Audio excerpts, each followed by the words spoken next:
I think is the path to amazing growth and being able to achieve any goal you can dream of. I mean, we can achieve small, tiny little habits in our life, but to really achieve anything, something that is life transformational for you, I think these are some of the key tools.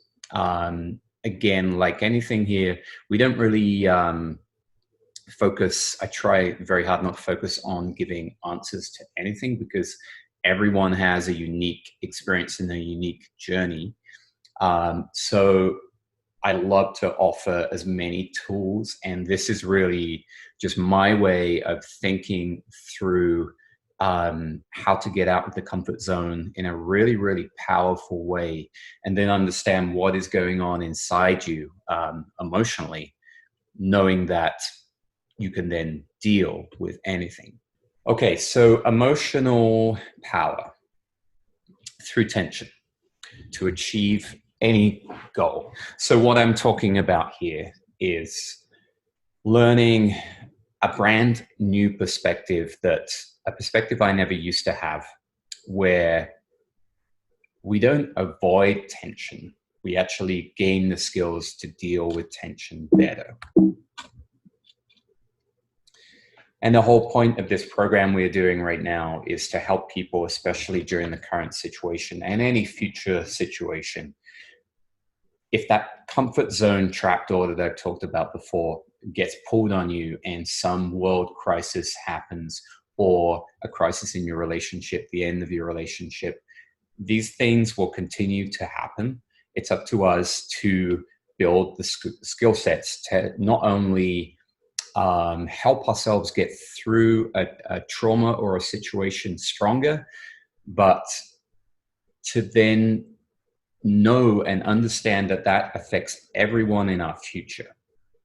So it was really recently that this really hit home for me, and I don't know why it took so long, but I knew with the trauma that I went through, the small trauma that I went through in my breakup, considered to some of the things that go on in the world today, I knew the effect of my choices and my perspective and my response to one of the hardest things that I went through was going to incredibly impact my daughter's life. And not only that, but I realized very soon afterwards that it affects everyone every single day that you're around. The way you act, and this is where everything is around choices inside you, no matter what's coming in externally. The way you act not only impacts your future big time, it impacts your generations, any kids around you, any grandkids. It impacts everyone you speak to online, everyone you interact with, even in a coffee shop, or especially at work. If that's a 9 to 5, that's a massive amount of hours of people you are impacting. So to me, personal development, I remember once someone saying to me, it's a load of crap. And I smiled and I didn't say anything. And then later on, I thought, geez, this stuff has been absolutely life transformational. And then I realized it's impacting everybody in my life. So let's start digging in. This is going to get a little diagrammy. And it's kind of strange for me because I'm trying for it to not be a logical thing. We're very much driven not by diagrams and logic, but we're driven by feelings. Even some of the most biggest goals we ever aim for, they have core desire, the feelings underneath. We just want to feel a certain way. So I'm going to end with the feeling part. But I really want to share some of the ideas that I've been having and the visions of how different pieces of learning and knowledge that I've gone through all linked together in a really, really interesting way. So let's take a look. Resistance tunnel is basically, how do you step out of the comfort zone?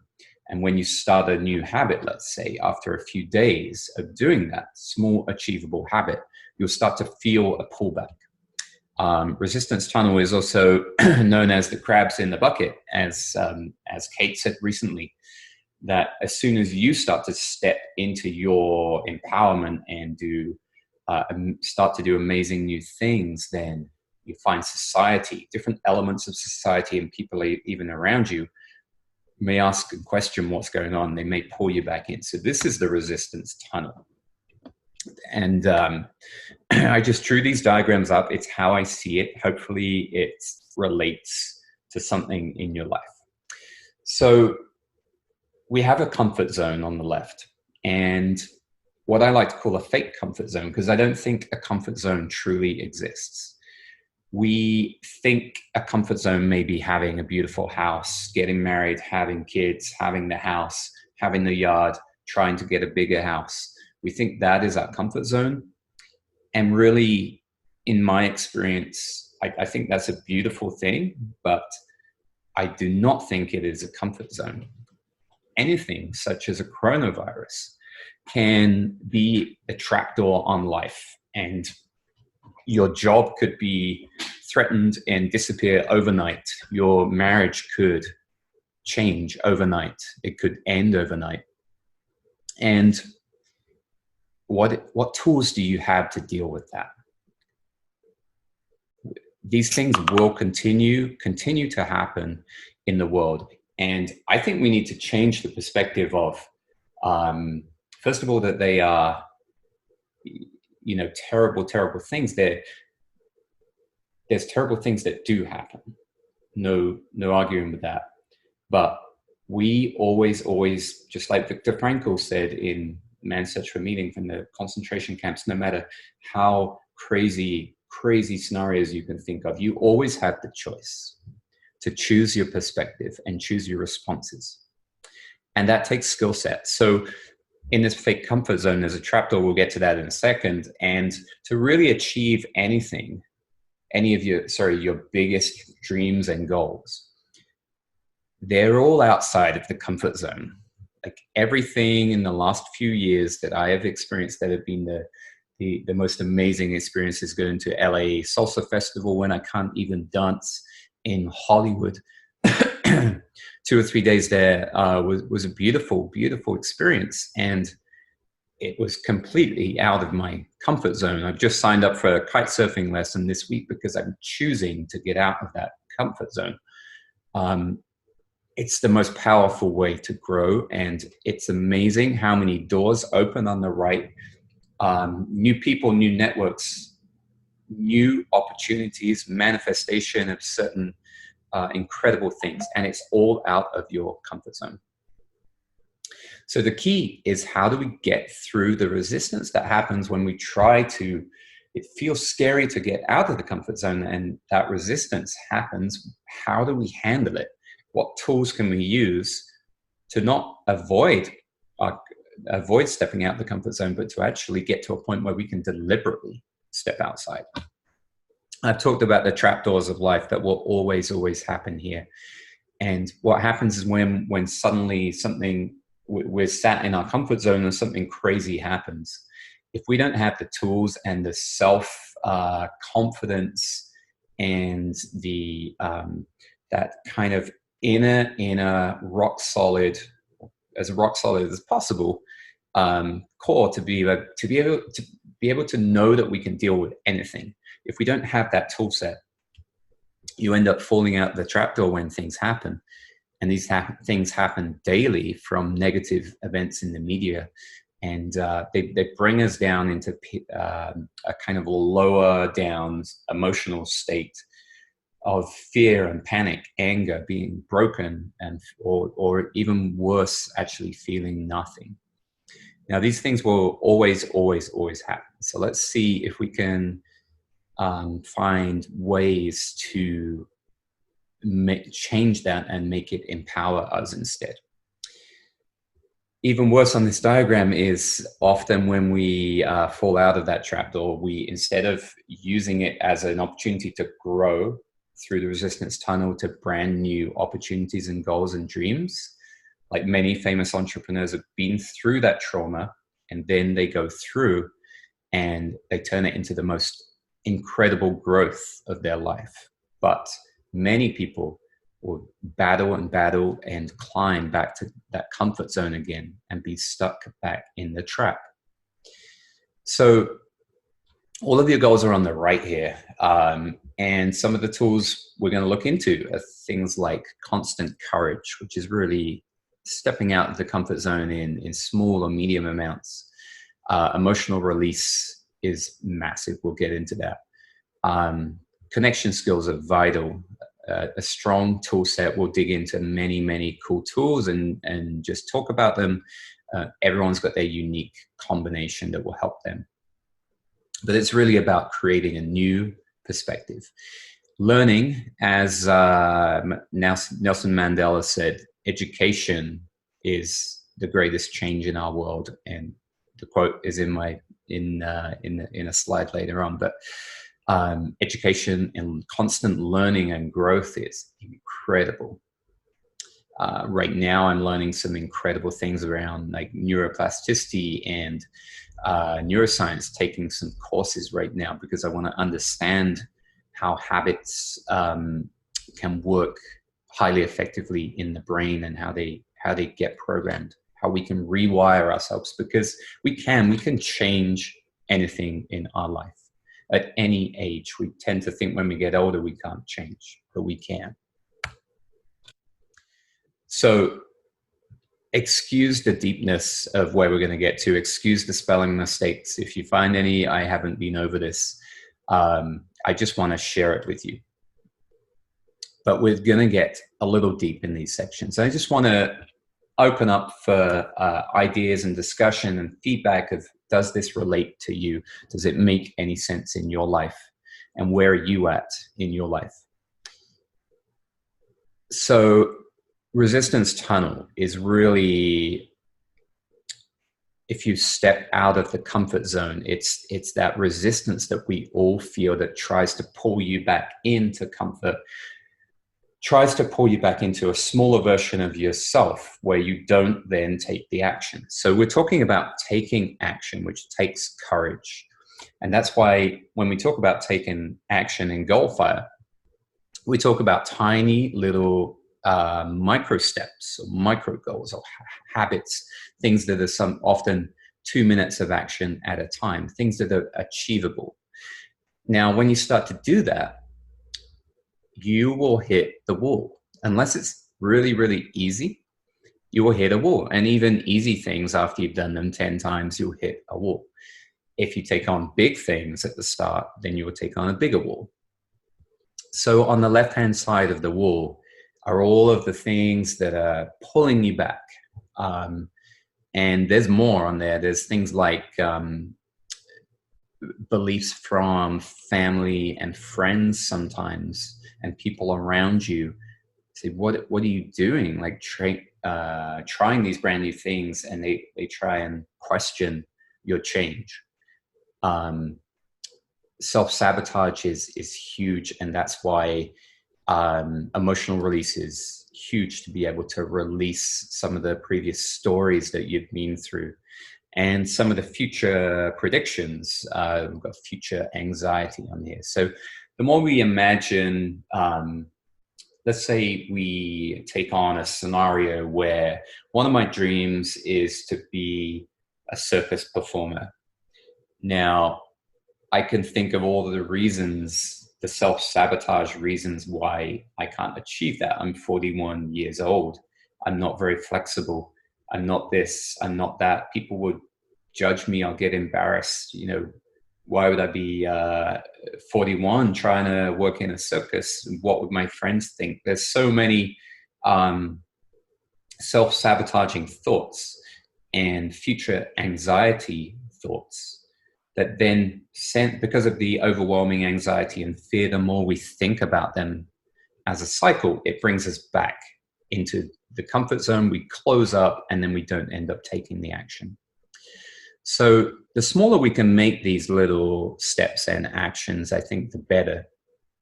The more likely to hit consistency. And when you hit consistency for a month or two, you start to really see change. So let's look on the right side.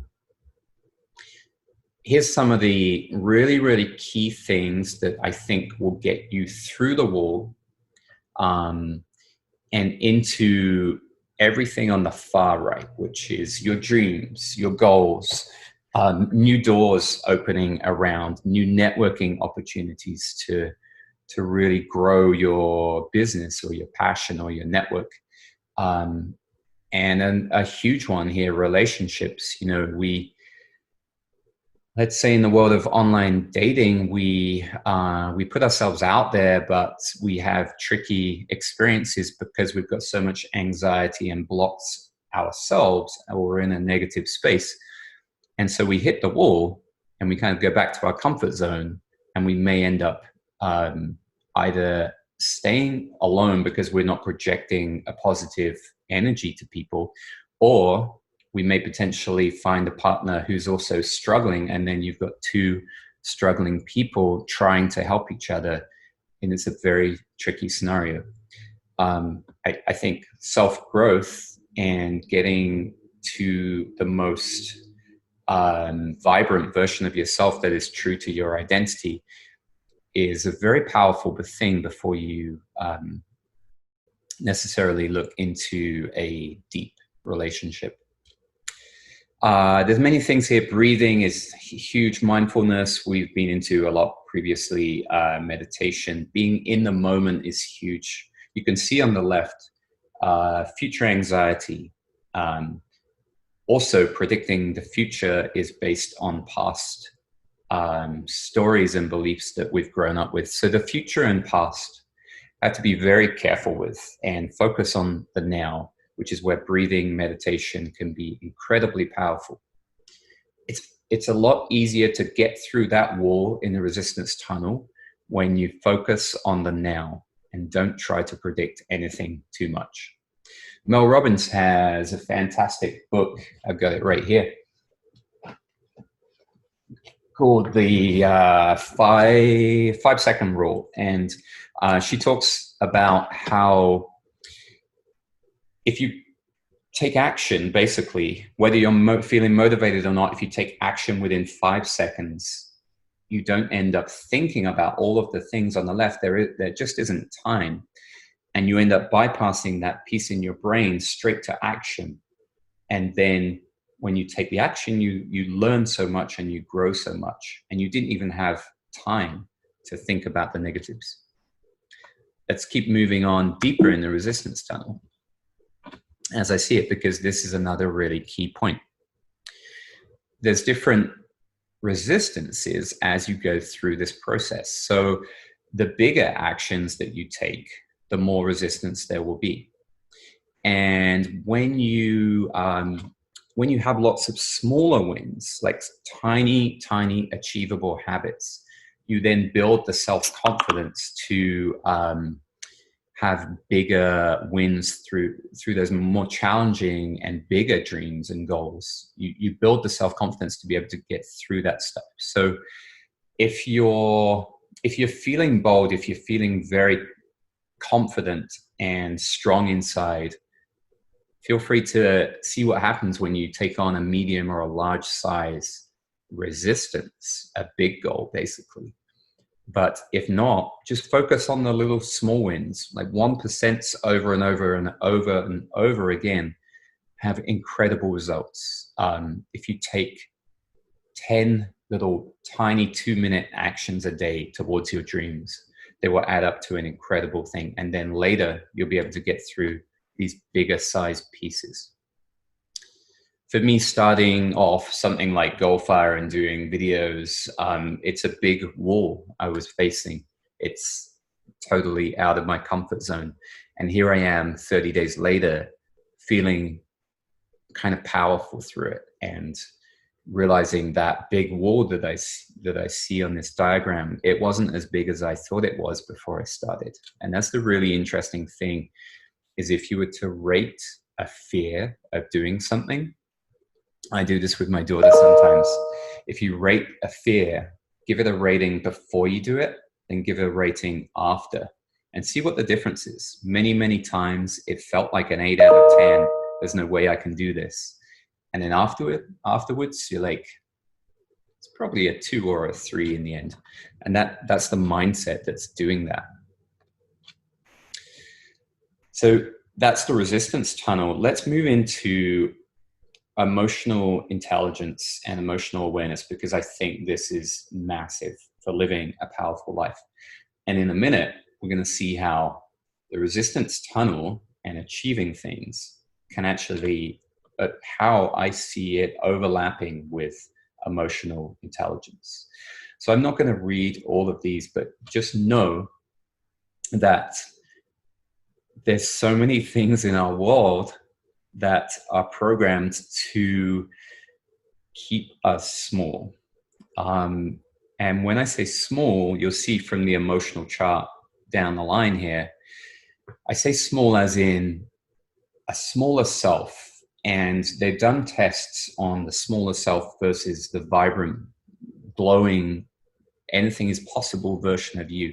And the smaller self is really proven to be more pain on your body, physical pain, like blocks on the way energy goes around your body. These are some of the more scientific studies of it.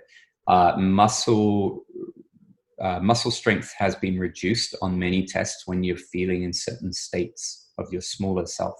There's many studies to back all of these things up. Now, when we read things like the media, and 99% of that media is focused on building fear, which then sits in our body, and then we project that back out to people.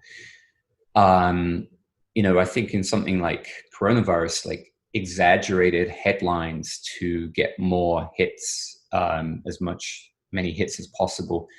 And then on the same media websites, we have adverts on the side telling you, like feeding you desire of what you need to buy to make yourself feel valuable and special in the world. And it's all bull. It's absolutely bull. And we have to be super, super careful of, I'm not saying the stories in the world are not real, because they are, but the exaggeration of this and the balance that we're told from the media that it's 99% horrific out there. That's not accurate. There's lots and lots of beauty and people pulling together in a horrible situation. You then follow up with incredible amounts of people coming together and supporting each other. And that's never really presented in the right balance through the media. Advertising, we see it everywhere. It becomes almost subliminal that we drive past a billboard and it's telling us we need to buy this and buy that, have this bigger house, travel the world, just travel the world's not a bad one, but I love that one. But, we have to stay in 5-star hotels, or, it's everywhere. And even if you don't necessarily believe it, after you've seen these things 200 or 300 times, it sits in your subconscious. And after a while, fear and desire causes major problems in your body. So I'll let you go through some of these, but career ladder climbing to be happy is a classic. Let's see what else sticks out for me here. Anything of, you need this, you need to buy this to be happy. Desire, in this book right here, Letting Go, which I love this book. It goes through each chapter of pride, anger, desire, fear, grief, and it shows to the point of things are crazy. There's a chapter on pride here. And if you really, really step back and think about it, there's one little section I'm going to read here. Pridefulness means that we can be manipulated with great ease. In return for an absurdity, a great deal of money is lifted out of our pocketbooks. The situation is actually comical sometimes, in that people take great pride in how much they are being exploited. It's a current status symbol among certain circles to brag about how much one has paid for certain things. When we remove the glamour from it, We might say that the person was really got suckered in, or was naive, or just didn't know better. There's so many things that the world feeds into us. I'm going to keep moving and let you take that in your own time. But just be careful of how much you take in your environment. You can choose your environment. You can choose your inputs. You can filter the people that you're around and the people that you hang out with. The common patterns of all of those things on the last slide are these things. And if you look at these mixture of emotions and things, they really are the things that are on the lower down end of the emotional scale, which keep you feeling small, keep you feeling scared, keep you less vibrant. And when they end up in a chronic circumstance, they can like chronic anxiety and depression, and they can cause physical illness to your body. Fake value, pressure, desire, we even pride in this book here, pride is we assume pride can sometimes be a good thing, but when it's pride to impress people and not pride as an internal pride that we don't have to project to people, that pride to impress is one to watch out for.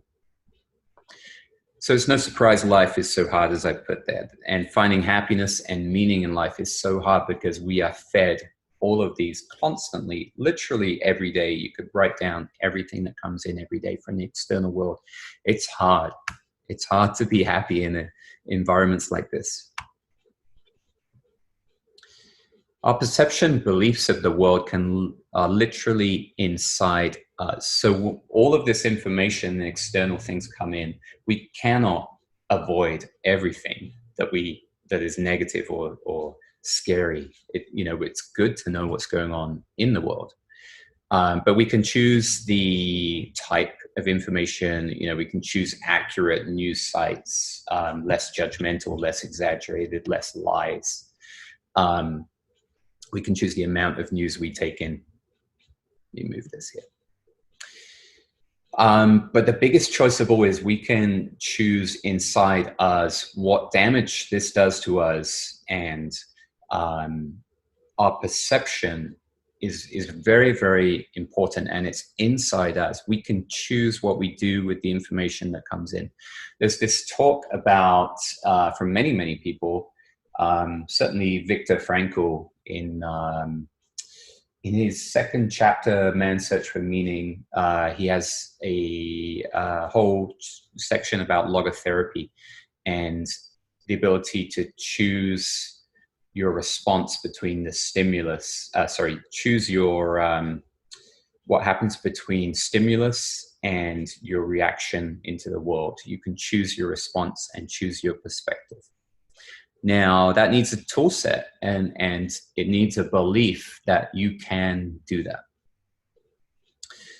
So here on this diagram, when we feed off the fear in the world and all of these negative things, we end up focusing very, very, very much on ourselves in a fearful way, and it kind of blurs or corrupts our perspective on the world and our place in the world. And this is why on the left-hand side, the world is so tiny, because we're so self-focused. It's hard to connect with other people. And on the right-hand side, we see this bigger kind of peace and giving spirit for the world. And we're just a vibrant person, or almost like a spiritual energy of peace and happiness and joy in the world. And that's what we project to everyone around us. And like I said, our future generations. Okay, so we talked about this. Our perception and beliefs are really inside our brain. There's reality out there, and then we have a very kind of, some people call it like a video game version of the world in our brain. Our perceptions are all based on our beliefs of our education systems and our parents, hugely developed beliefs when we are young, from our environments and everyone that we are surrounded by. And we end up creating this projection, perception version of the world. And then what's interesting is other people will do the same. So when we interact with people, we're really interacting with a perception of the world versus a perception. And those beliefs just know at any age, and because of things like I'm studying right now, neuroplasticity, the neurons in your brain can change at any age. This is not a case of we can only adapt when we're younger. We can adapt at any age. It's been proven scientifically.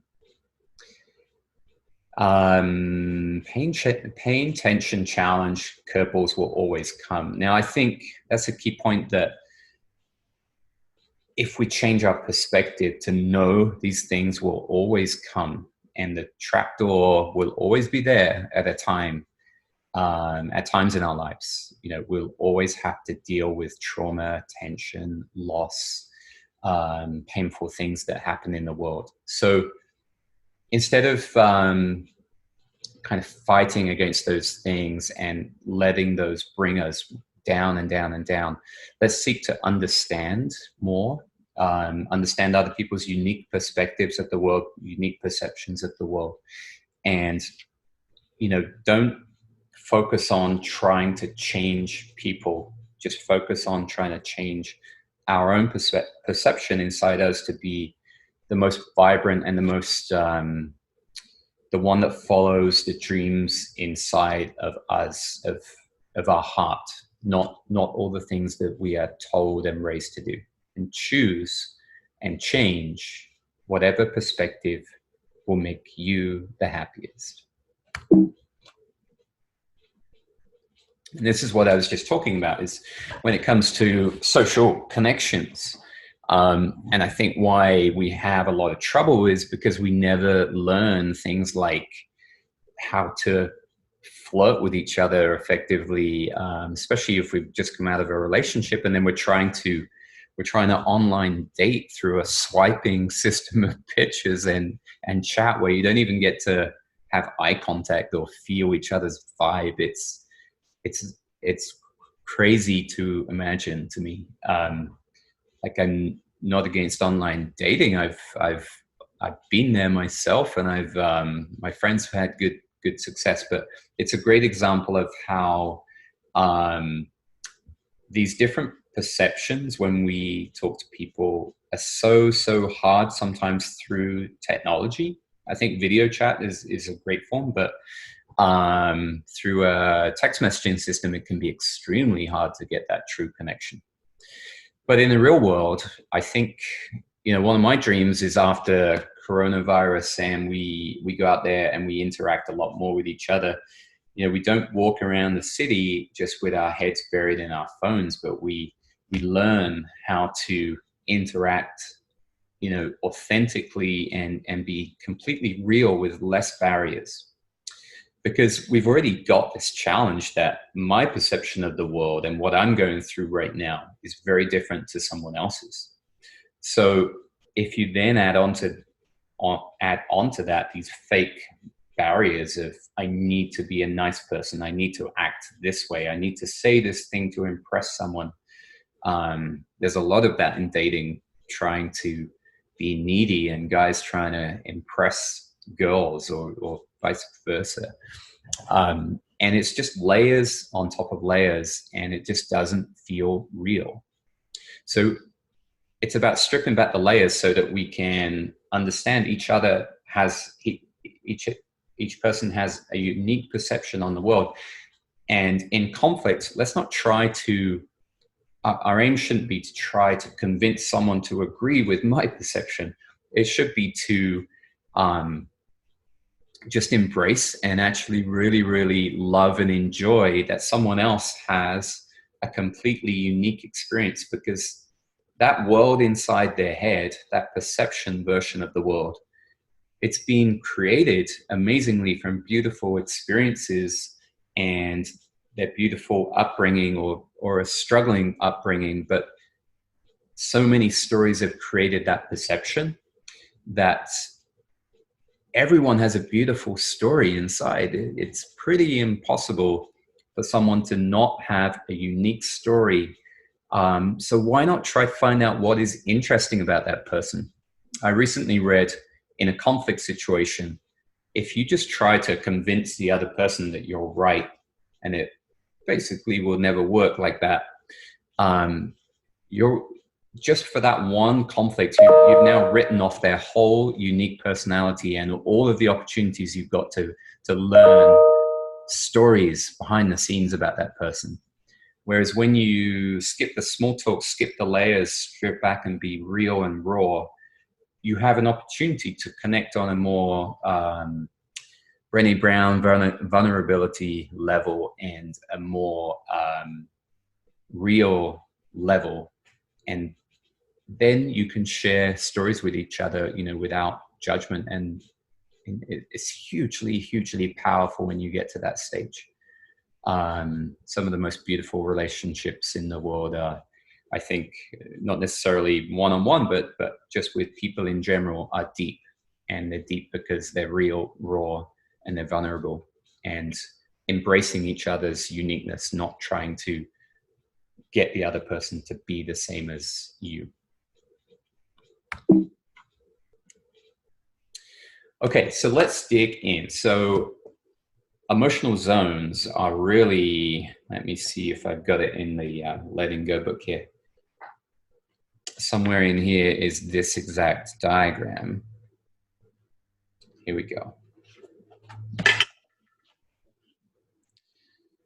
So originally, this one's from David Hawkins, and I'm reading through it right now. It's kind of like a map to every scenario that you've gone through in life. It's crazy, but this is the, I know you can't see that, so it's a thumbnail version, but this is where it comes from. And I just want you to know that it's backed up by things like muscle testing procedures of the strength that you feel when you're vibrant versus the strength that you feel when you're in a guilt state. You're blaming yourself.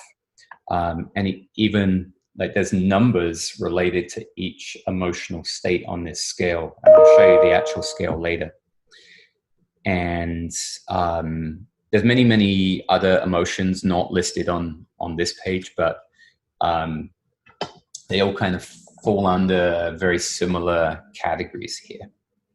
So I've tried to simplify it a little bit here. There's 3 zones that I see. Now, the closed zone is what the world feeds us potentially 99% from things like media, but maybe not 99%, because if you're living with gratitude and appreciation for, on alert for every beautiful and amazing thing you see in the world, and not filling your days with media and pain, then you will see more of the upper vibrant zone. But your choice of what you take in will tell you kind of if you take in more of the vibrant joy zone, or whether you take in this closed zone and feed it. Because the more you take in the red section, the more you're feeding and reinforcing that is your new way of life, but you can change it. So I've got here focus. So the joy and vibrant zone at the top, we'll get more into that kind of energy, but the amazing things that come out of this energy are all of your dream goals and helping other people and peace and just an underlying joy of every day, despite what goes on around you. Even if fear comes in and horrible situations come in, your underlying joy and your underlying strength and self-confidence will allow you to kind of release some of those more painful situations that come in. And I just want to say the vibrant zone is where the magic happens, and it really is focused very, very much in the present. It's rational and it's grounded. So we'll dig into that in more detail, but notice how the focus in the closed zone is when we focus a lot about the future. So be careful with goals as well.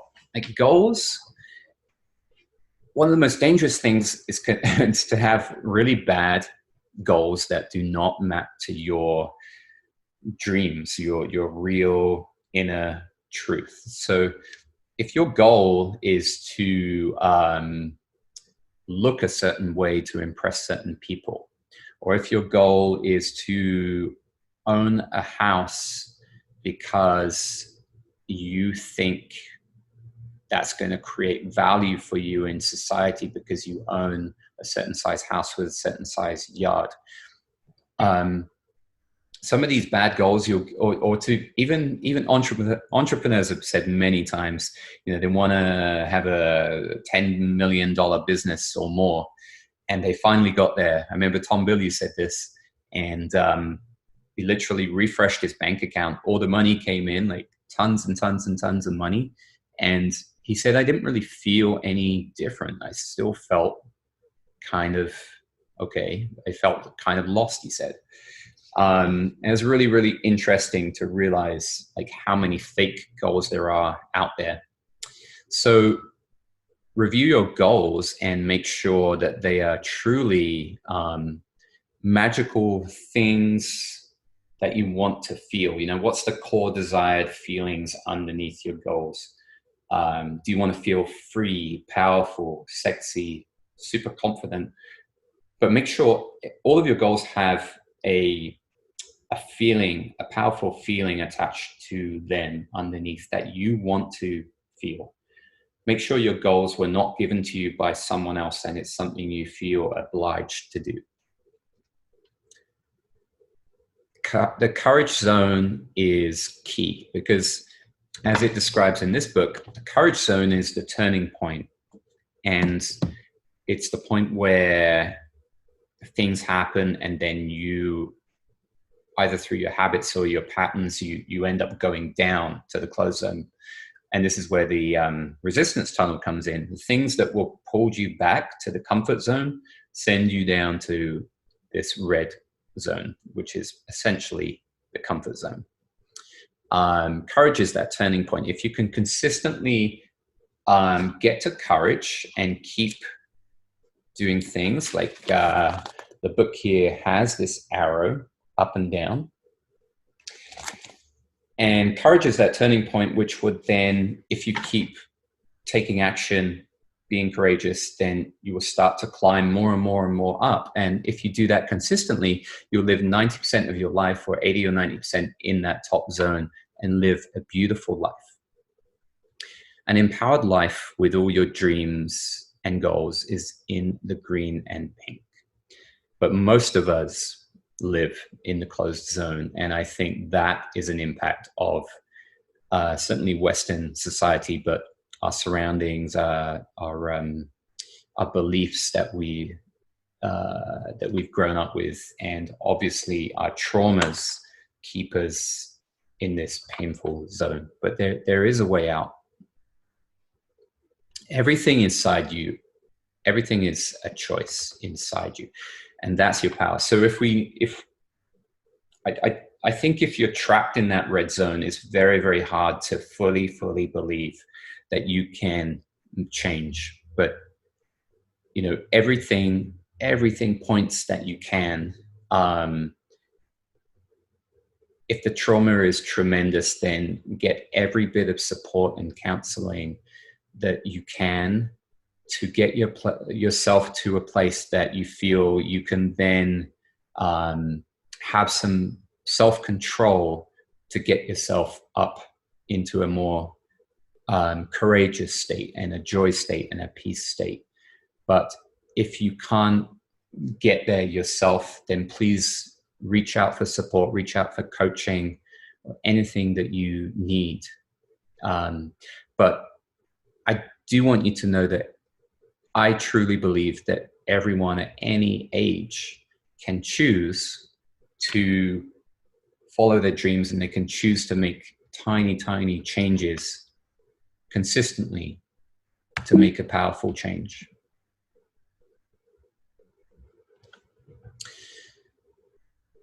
So this is an interesting thought I was having, and it did come up from one of the talks I went to.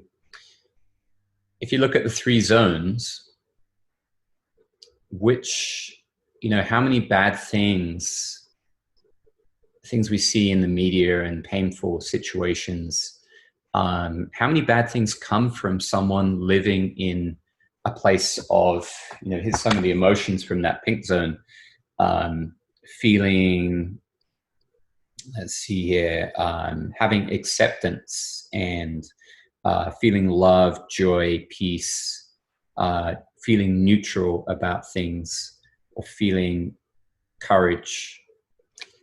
How many times do bad things come from that zone?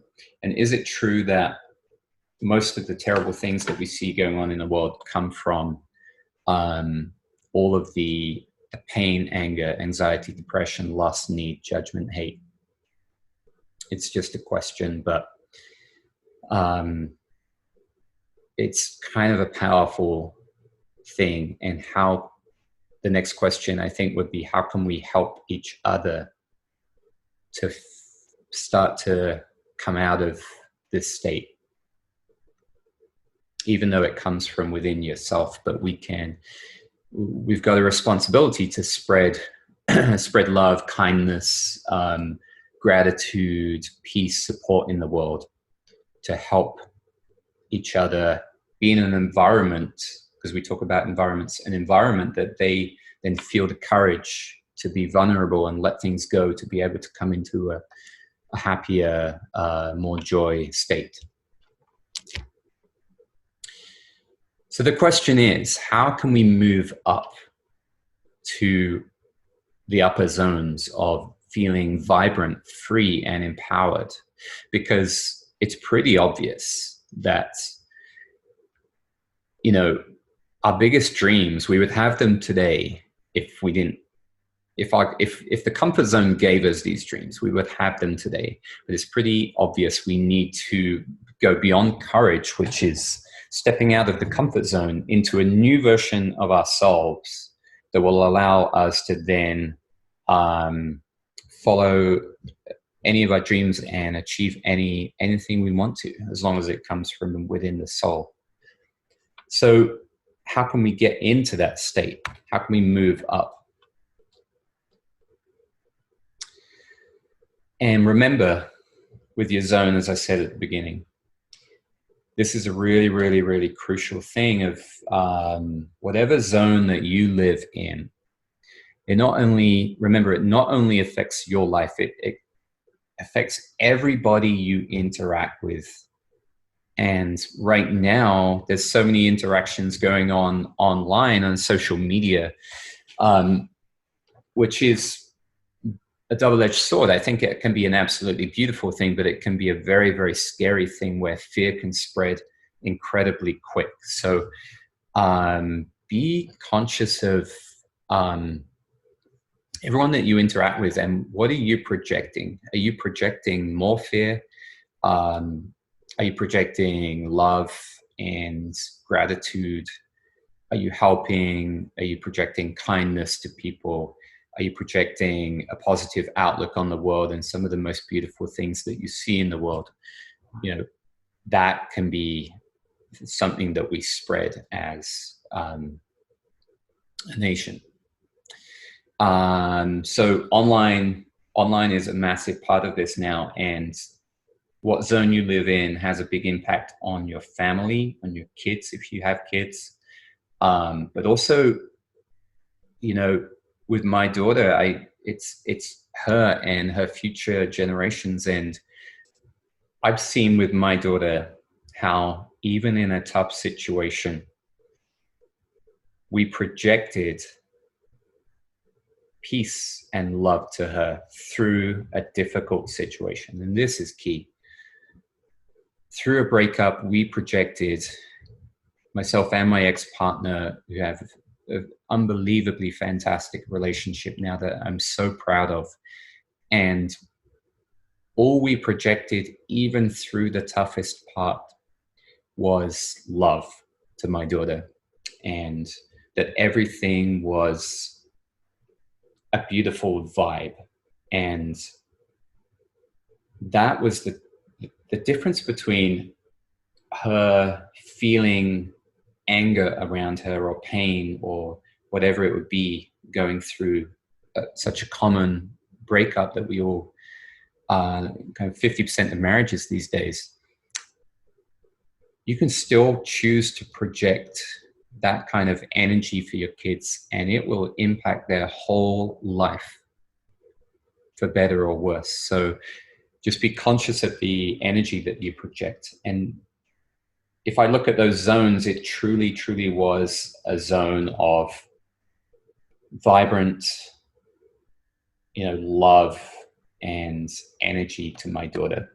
And so happy that, we got through our situation, and all she feels now is incredible love from everyone in her life. And I'm so happy and proud for that. And that, I'm telling you right now, that was a choice to do that. It changes lives of everyone around you and your kids and your future generations. Work scenarios are huge as well. So what do you project at work? Do you project frustration in meetings? Do you project are you trying to convince people that you're right, and then you end up with frustration? And is pride is part of that red zone? Pride to try and impress others. Is that what you project?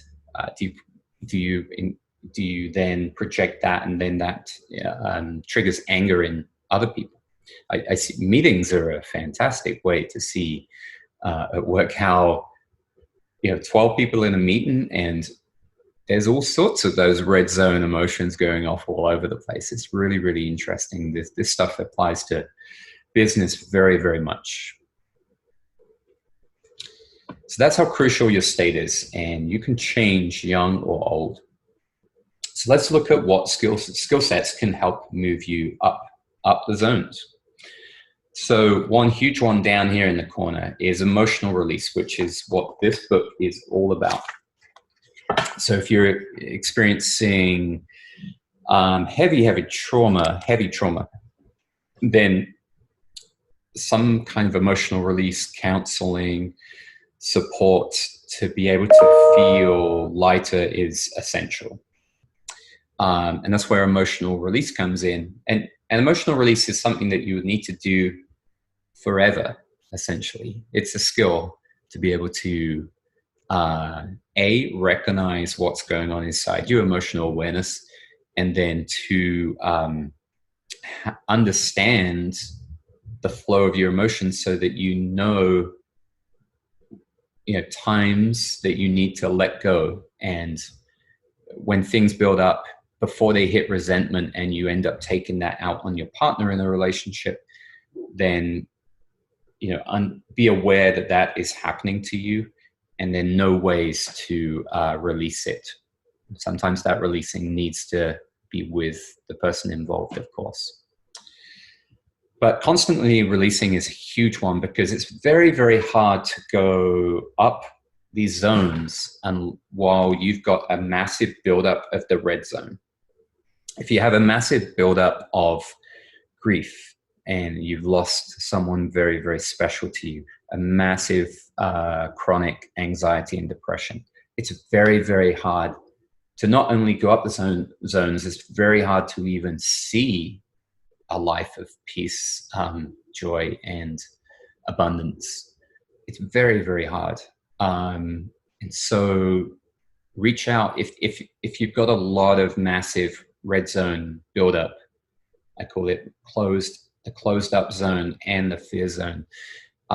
If you've got build up, please again reach out for so much support and counseling. We might spend a few thousand on an addition, like a new deck for our house or yard work, but sometimes we don't even consider spending $1,000 or something for counseling, or going to a life-changing event. But those things can be incredibly life-changing. In my experience, going to some of the conferences I've been to, it's unbelievably changed not only again the rest of my life, but it's changed my daughter's life, and it's changed everyone that I interact with on a daily basis. It's absolutely huge. So don't be afraid to reach out for support, coaching, help, counseling, online groups like the Goldfire stuff. I think this is huge, and there's lots and lots of free content out there too. YouTube is incredible. It's the biggest encyclopedia in the world. Okay, so we want to aim to move up, and the point is, you're not ever trying to remove this red zone completely, because that's called apathy. That's when you're blocking out every thing that you would consider a bad or a negative emotion. That is absolutely not the point, because this stuff is coming in from the world constantly, as we know, and you need to feel it and let it flow through you and take out the messages that you need. It's a messaging system. Anxiety, anger, depression is a message that something needs to change. If it keeps on coming back up for you, especially that there's a message, and find the message. So the red things are good things. You can shift that perspective. Elizabeth in her talk said the exact same thing, that we've turned anxiety into 100% negative these days, but there's a chart of how these things can be good versus bad, of depending on how much is coming in for you. And there's optimal levels for performance actually needed of things like stress. There's optimal levels that we need for performance. So I just want to say, finish off on this slide, from the vibrant and the joy zone at the top there, that projects incredibly, just like the fear zone projects, but the things that project out into the world, by you choosing to have the tool sets to release and go up to the zones, you will project these things, examples of these things. You will, as a two-way thing, a two-way energy into the world, you will project attraction, you will open doors, you will connect deeply with people. You then are able to see incredible love, beauty, and gratitude in the world. You open doors, like I said, to new opportunities, new networking opportunities. It's happening to me right now. Like the people I'm connecting with now, and some of the talks I've been doing for Goldfire, which was stepping out of the comfort zone big time. And now I'm having the most inspiring talks with incredible people, and it's been one of the most incredible times of my life, because I'm really feeling that pink, vibrant zone. And also know, I don't think I've mentioned it any of these slides yet, but never be afraid to fail. Like, go through courage, and even when you're feeling powerful and self-confident, you can actually aim for failure. And because failure is the quickest way to learn. And it reminded me of it here, because I put on the side stories. Now, if you go out with an incredible banging life of filled with successes, but as many failures as possible, where you just stepped through courage, and you went big, and you connected with people, you embarrassed yourself even, and you didn't care. And I was in Bali last year, and it was the most incredible trip of my life, on my own, traveling around the island, exploring so much waterfalls and waterfall slides, and jumps into small cliff jumps and bigger cliff jumps, which I didn't do yet. But every day I did something that was, I went big, and I went out of the comfort zone, or big for me anyway. And I came back with like 100 incredible stories from a 2-week trip, and I journaled them, and I'll never forget some of those incredible experiences. And it was all in the pink zone. Let's move forward. So let's talk about what a powerful life is, as we've just been talking about. Actually, it's about trying to live 80 to 90% of your life in that upper zone. So we know to get to that upper zone, you have to go through courage, you have to go through failures, you have to go through the resistance tunnel we've been talking about. Let's talk about some of those things on the right. So these are some of the traits, I guess, or the key points of living a vibrant life of joy, happiness, peace, and then spreading that energy everywhere you go. It's about following your heart and your true identity, being authentic and real. It's about skipping the small talk and having deeper connections. It's about giving and something that's bigger than your ego. It's about putting your ego, or the ego is more of a red zone. So understanding how your ego works and trying to peel back the layers until you get to your real self, and then project that in the world. And that will give you kind of the vulnerability with other people to connect, like we were talking about, the two different perceptions of people, and the best way to connect by being absolutely real. Journaling and meditation is absolutely massive. Tension skills is the whole resistance tunnel thing. It's about not seeing stress necessarily as a negative, knowing how to make stress work for you, knowing how to make fear work for you, fear as an ally.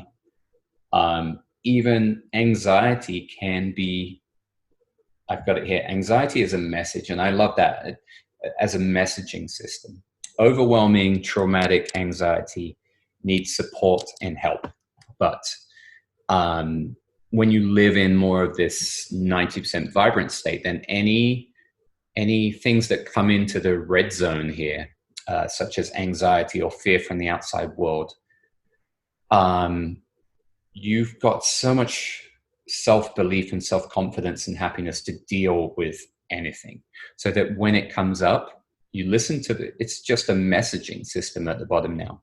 That red one is not even a fear zone anymore. It's a messaging system. Anxiety comes in, I say, hey, like I feel off today. And that's what I use the Goalfire app for. Just quickly, I really, really enjoyed last month, and I thought it was amazing how I really enjoyed going through this kind of process. And any darker dots on that little thumbnail are things like low energy and anxiety right here. And it's interesting. I'm looking at what came up for me. Just 1 second. Things like this, of the Goalfire 30-day Super Day launch party, and last minute changes happened, and that anxiety coming in. So I heard the message, and the message told me, just breathe, just relax. And I released it instantly, like a little quick release. And when you understand these things through awareness coming in, and you're able to release them, then you don't get this big buildup. And when you get this big buildup over, let's say in a relationship where you let things go over and over and over again, you don't bring them up, your fear zone your red zone will just grow and grow and grow. And one day you're going to explode. And if you think about the start of a relationship, it's full of this incredible pink, freedom energy, and just running around, having fun together, and no plans, no painful, no resentment, no fear is even involved. You're just like, hey, whatever comes up, let's go do it. Let's just go have fun. And you don't have this like structure of, we're going to do this, and this. It's just full of vibrant joy, freedom, happy energy. And over time, our resentment can build up that red zone, and it will shrink the top zone and shrink our courage. if we can live 80-90% life in those courage, vibrant zones, so we need the courage to explore and grow more and more, learn new skills, learn new, step into brand new things in our life to keep ourselves excited and creative and happy. If we can live 80-90% up there, we're going to have a pretty amazing, powerful life. And just to finish, one more point on this, there is absolutely no reason why in a relationship, assuming it's a two-person relationship here, you can have two super vibrant people chasing your dreams without intense attachment to each other of neediness and, limiting each other basically, but two super vibrant people that support each other and share each other's incredible energy, but are two kind of interdependent people, not dependents. That was said in Stephen Covey's 7 Habits of Highly Effective People around dependence, independence, and interdependence. Then we move to a life of scarcity. I'll try and move through a little bit quicker, and I'll split this video into 2 parts.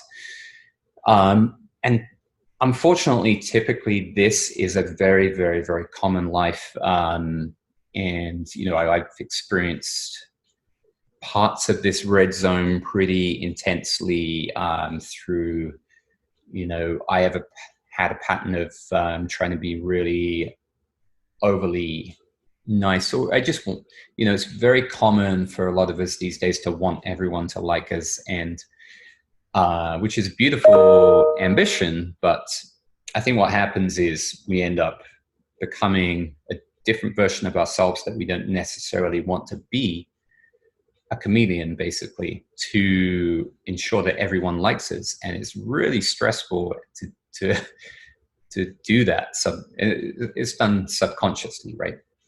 And another thing is when you let too many things go, like in a relationship, and you don't bring up the things that bother you. That can be a problem too. But there's so much, as we said at the beginning, coming in from the world, negative social media here, just the crabs in the bucket encouraging you to sit back in the comfort zone and buy as much as you can to feel your value, to have the big house and the big yard, and in some ways marriage, that's a whole nother topic, but we talked about these days the pressures of marriage are probably greater than any definition of marriage that there ever has been, of how there's so many pressures and expectations, and pressures and expectations in any form are very, very hard, especially if those expectations and pressures don't come from one of your internal dreams. If they come from something externally, I got here too many expectations, it's going to take you down. It's going to head to resentment. It's going to head to pain. It's going to head to arguments, maybe even suppression, where you're not even sharing the things that are bothering you. And then that chronic suppression is going to have damaging effects on your mental health over time and your physical illnesses. So the more that red zone builds up from so many externals and the environment that you're in and the people around you, then just know this, that I will find the clip in this book or the snippet at some point, but they talk about the incredible physical effects of living in the lower levels of consciousness, which is shame, guilt, apathy, grief, fear, desire. Sometimes I feel like desire is a cool thing, and not necessarily. Anger and pride, and all of these things can have damaging effects physically on our body. I've mentioned muscle testing tests they did, and muscle strength tests, and things like the energy flow within your body to your organs can be like a hose that gets kinked. I know that's been mentioned by talks I've gone to, Fearless talks. They talk about a hose flowing. When you're in that vibrant zone, it's like flowing energy from everywhere, from the world going through you, and even the negatives coming in, you're taking the messages and it's flowing back out again, and you almost see the beauty in that flow. And when you're in this red zone, there's so many kinks in the hose, and those emotions and the pain, when they build up, they get stored inside your body. So it's not just like a negative thought that just you assume goes away. It stores inside your body and you can feel it, and it's a pattern that keeps on happening. So when it happens in the future, you'll see this. That just take an example, go do something that's out of your comfort zone. If it's not comfortable, one exercise we did one time, we had to go say hi to people in the street. Didn't matter if it was a beautiful girl or a big muscly guy in the street. We had to say hi to everyone, and it instantly brings up your insecurities. And that was the point, because you're out of the comfort zone, and then it returns you to all of the insecurities from your past. And what happens is there were breakdowns in the body. We were a bunch of guys, and we had people crying after a few minutes just from having to say hi to someone because of the physical impact in their body, the overwhelming emotions. So let's keep going.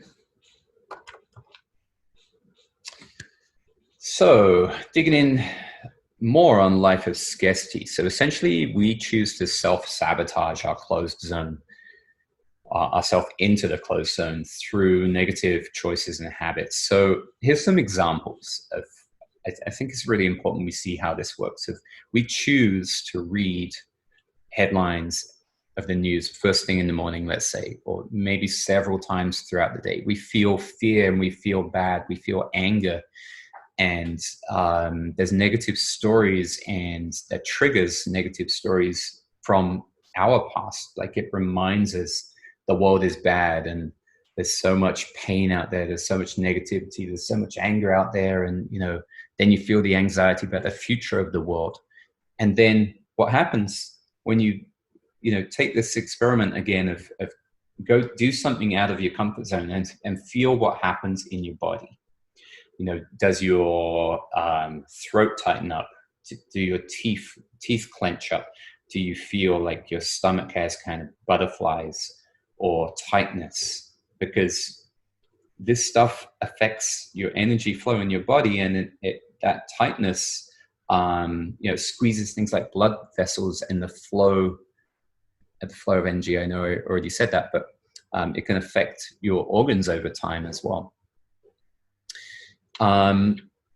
Now, when you do this as your habit, so habits are the things that are happening every day to you. So when you choose to pull in a negative or a scary thing or some fear, and you don't release it, it gets stored in your body, and then you end up projecting out that version of you, the closed fear version of you, to everyone around you.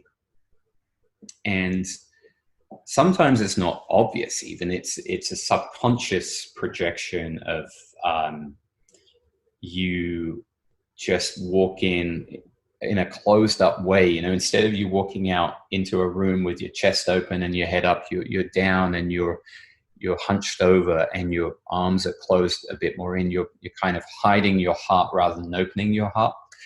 It's little body language, things like that, and your eye contact. If you can't hold eye contact with a stranger, then a lot of this is the negative stuff that's going on inside you. And when you do this repetitively, it can have massive problems on the way you project yourself to the outside world. And then, of course, something bad happens in the outside world, such as coronavirus, something shocking, and then we reinforce those negative projections and the fear inside us again and project that. Let's talk about anger for a second. There was a good quote from the Letting Go book again of anger hurts the angry person, not the enemy.